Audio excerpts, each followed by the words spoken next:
집회서 제3부 지혜와 율법 그리고 금원들 24장 지혜의 찬미. 지혜는 자신을 찬미하고 자신의 백성 가운데에서 자랑하리라. 지혜는 지극히 높으신 분의 모임에서 입을 열고 자신의 군대 앞에서 자랑하리라. 나는 지극히 높으신 분의 입에서 나와 안개처럼 땅을 덮었다. 나는 높은 하늘의 거처를 정하고 구름 기둥 위에 내 자리를 정했다. 나 홀로 하늘의 궁창을 돌아다니고 시면의 바닥을 거닐었다. 바다의 파도와 온 땅을, 온 백성과 모든 민족들을 다스렸다. 나는 누구의 땅에 머물까 하고 이 모든 것 가운데에서 안식처를 찾고 있었다. 그때 만물의 창조주께서 내게 명령을 내리시고 나를 창조하신 분께서 내 천막을 칠 자리를 마련해 주셨다. 그분께서 말씀하셨다. 야곱 안에 거처를 정하고 이스라엘 안에서 상속을 받아라. 한처음 세기가 시작하기 전에 그분께서 나를 창조하셨고 나는 영원에 이르기까지 사라지지 않으리라. 나는 거룩한 천막 안에서 그분을 섬겼으며 이렇게 시온에 자리 잡았다. 그분께서는 이처럼 사랑받는 토성에서 나를 쉬게 하셨다. 나의 권세는 예루살렘에 있다. 나는 영광스러운 백성 안에 뿌리를 내리고 나의 상속을 주님의 목 안에서 차지하게 되었다. 나는 레바논의 향백 나무처럼 헤르몬 산에 서 있는 삼나무처럼 자랐다. 나는 엔게디의 야자나무처럼 예리코의 장미처럼 평원의 싱싱한 올리브 나무처럼 플라타너스처럼 자랐다. 나는 향기로운 계피와 낙타 가시나무처럼 값진 모략처럼 풍자향과 오닉스 향과 유향처럼 천막 안에서 피어오르는 향연처럼 사방에 향내를 풍겼다. 내가 테레빈 나무처럼 가지를 사방에 뻗으니 그 가지는 찬란하고 우아하다. 내가 친절을 포도순처럼 틔우니 나의 꽃은 영광스럽고 풍성한 열매가 된다. 나는 아름다운 사랑과 경외심의 어머니요 지식과 거룩한 희망의 어머니다. 나는 내 모든 자녀들에게 그분께 말씀을 받은 이들에게 영원한 것들을 준다. 나에게 오너라. 나를 원하는 이들아. 와서 내 열매를 배불리 먹어라. 나를 기억함은 꿀보다 달고 나를 차지함은 꿀송이보다 달다. 나를 먹는 이들은 더욱 배고프고 나를 마시는 이들은 더욱 목마르리라. 나에게 순종하는 이는 수치를 당하지 않고 나와 함께 일하는 이들은 죄를 짓지 않으리라. 지혜와 율법. 이 모든 것은 지극히 높으신 하느님의 계약에 그리고 야곱의 회중의 상속 재산으로 모세가 우리에게 제정해 준 율법이다. 주님 안에서 끊임없이 강해지고 그분께서 너희를 강하게 하시도록 그분께 매달려라. 전능하신 주님 홀로 하느님이시고 그분 말고 아무도 구원자가 될 수 없다. 율법은 지혜를 피손 강처럼 첫 수확기의 티그리스 강처럼 흘러 넘치게 한다. 율법은 지식을 유프라테스 강처럼 추수기의 요르단 강처럼 넘쳐 흐르게 한다. 율법은 교훈을 나일강처럼 포도 수확기에 기혼 샘처럼 쏟아낸다. 첫사람도 지혜를 완전히 알 수 없었고 마지막 사람도 지혜를 완전히 깨닫지 못하리라. 지혜의 생각이 바다보다 풍부하고 지혜의 의견이 큰 시면보다 깊기 때문이다. 나로 말하면 강에서 끌어낸 운하와 같고 정원으로 이어지는 물길과 같다. 나는 내 동산에 물을 대고 꽃밭에 물을 주리라 하였다.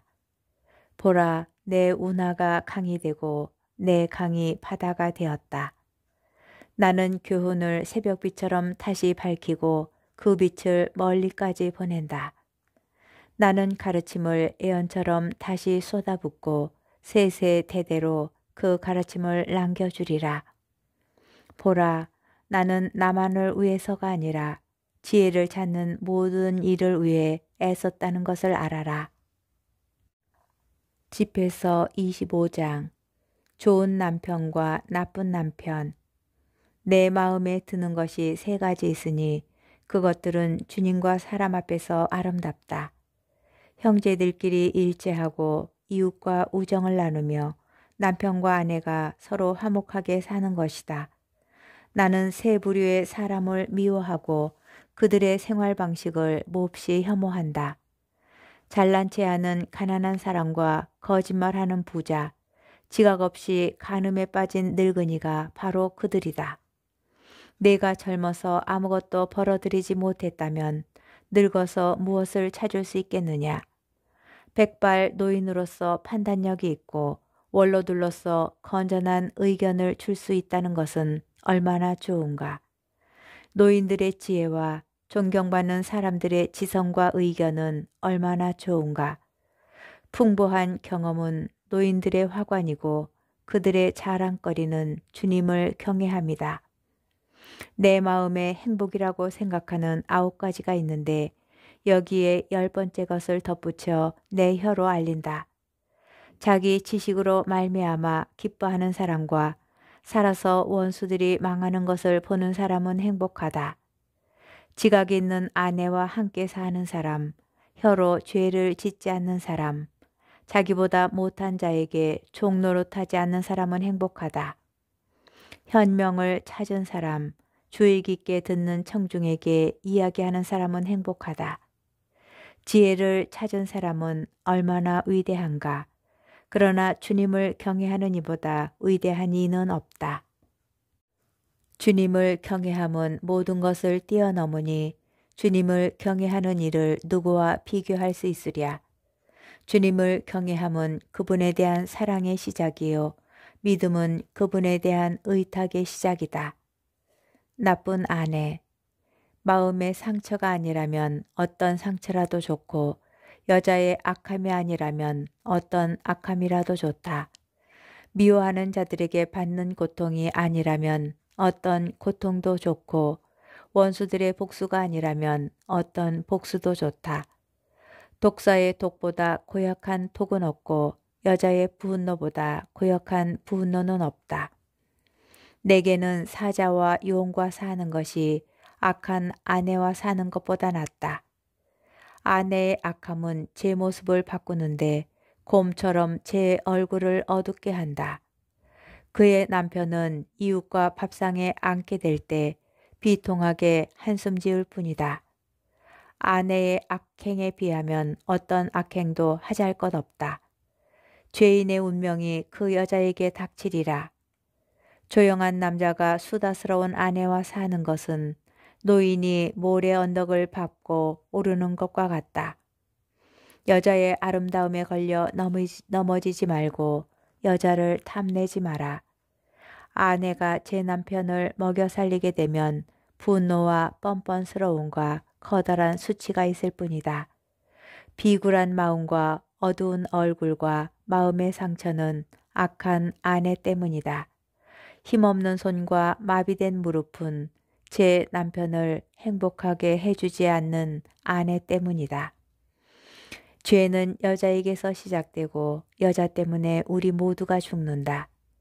물은 빠져나가지 못하게 하고 사악한 아내에게는 말할 자유를 주지 마라. 그가 내 지시대로 걷지 않거든 내게서 그를 잘라버려라. 집회서 26장. 좋은 아내를 가진 남편의 행복. 좋은 아내를 가진 남편은 행복하다. 그는 사는 날수가 2배로 늘어나리라. 훌륭한 아내는 제 남편을 즐겁게 하고 그 남편은 평화롭게 수를 다하리라. 좋은 아내는 큰 행운이다. 주님을 경외하는 이들에게 그런 아내는 행운으로 주어지리라. 그 남편은 부유하든 가난하든 마음이 즐겁고 얼굴은 언제나 활기가 넘친다. 고약한 아내. 나는 마음속으로 두려워하는 것이 세 가지가 있고 네 번째 것에 대해서는 공포심마저 느낀다. 읍내의 중상과 군중의 모임과 모략이 모든 것들은 죽음보다 고약하다. 다른 여자를 질투하는 아내는 마음의 고통과 슬픔이 되고 험악한 혀로 그것을 모두에게 전한다. 악처는 삐걱거리는 소 멍에와 같고 악처를 가진 자는 전갈을 쥐고 있는 자와 같다. 술 취한 아내는 분노 덩어리다. 그 여자는 제 치부를 감추지 않으리라. 아내의 부정은 지켜 올린 두 눈에서 그리고 눈꺼풀 모양에서 알아볼 수 있다. 고집스러운 딸을 철저하게 감시하여라. 그러지 않으면 틈을 타 제 자유를 남용하리라. 그 애의 눈이 뻔뻔스러워지는지 잘 살펴라. 또 너를 배반하게 되더라도 놀라지 마라. 목마른 나그네가 입을 벌려 가까이 있는 물을 어느 것이나 마시듯 말뚝마다 그 앞에 주저앉고 화살 앞에서 제 화살통을 열어 젖히리라. 완전한 아내에 대한 칭찬. 우아한 아내는 남편을 즐겁게 하고 사려 깊은 아내는 남편의 뼈를 살찌운다. 조용한 아내는 주님의 선물이다. 교양 있는 영혼을 대신할 만한 것은 없다. 정숙한 아내는 은혜 중에 은혜이다. 어떤 저울로도 절제하는 영혼의 가치를 탈 수 없다. 집안을 깨끗하게 정돈하는 착한 아내의 아름다움은 주님의 창공에 떠오르는 태양과 같다. 다부진 몸매의 아름다운 얼굴은 거룩한 등경 위에서 빛나는 등불과 같다.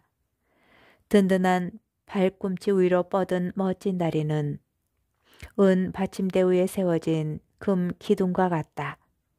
애야, 내 삶의 한창 때에 건강을 지키고 너의 힘을 낯선 여자들에게 허비하지 마라. 온 평야에서 기름진 땅을 찾고 내 좋은 혈통을 믿으며 자신의 씨앗을 거기에 뿌려라. 그러면 네가 남길 자녀들은 혈통을 자랑스럽게 여기며 번성하리라. 돈을 주고 산 여자는 가래침으로 여겨지고 결혼한 여자는 애인들에게 죽음의 성탑으로 여겨지리라. 불경한 아내는 무도한 자에게, 경건한 아내는 주님을 경외하는 이에게 주어진다. 수치스러운 아내는 불명예 속에서 세월을 보내지만 얌전한 딸은 제 남편 앞에서조차 수줍어하리라. 고집스러운 아내는 개처럼 여겨지지만 부끄러움을 아는 여자는 주님을 경외하게 되리라. 제 남편을 존경하는 아내는 모든 이에게 지혜롭게 비치겠지만 자만심으로 남편을 존경하지 않는 아내는 모두에게 불경한 여자로 알려지리라. 좋은 아내를 가진 남편은 행복하다. 그가 사는 횟수가 2배나 되리라. 목소리 크고 수다스러운 아내는 전쟁터의 신호나팔과 같다. 이렇게 사는 모든 남자는 전쟁의 와중에서 삶을 보내게 되리라. 내 마음을 서글프게 하는 것이 2가지가 있고 세 번째로 나를 화나게 만드는 것이 있다. 가난으로 궁핍해지는 용사, 남에게 무시당하여 쫓겨나는 지성인, 그리고 의로움에서 죄악으로 돌아서는 자다. 주님께서 그를 거슬러 칼을 준비하시리라. 장사의 위험. 상인은 잘못을 피하기가 어렵고 장사꾼은 죄악에서 벗어나기가 힘들다.